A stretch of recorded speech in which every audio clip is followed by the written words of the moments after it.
Good morning mga kasari. Ito yung panibago nating pagkakabalaan for today's video. Magkakaroon tayo ng segregation para sa ating biniling hotdog na Tender Juicy.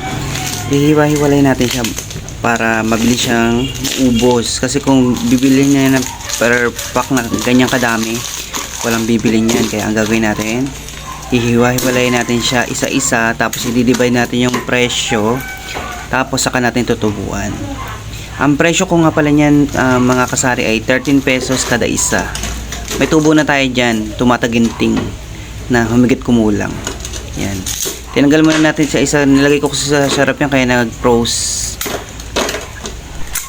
Kailangan mo lang naman dyan ay plastic ni yellow, tapos ibabalutin natin siya isa-isa. Papakita ko sa inyo later on. Ayun, nasa gilid ko yung plastic ni yellow.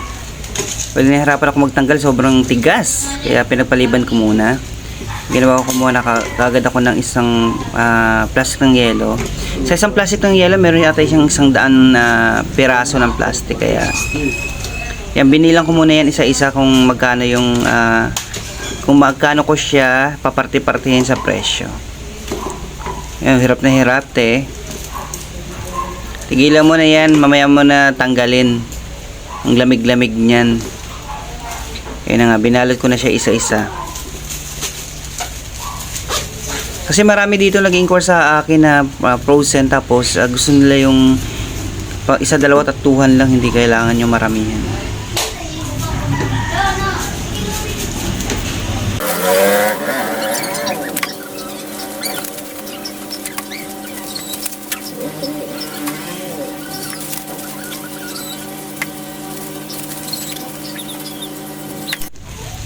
At yan na ngayon nagawa natin guys. Napakagandang tignan. Tapos pwede natin ilagay sa fridge. Ito yung kalahati.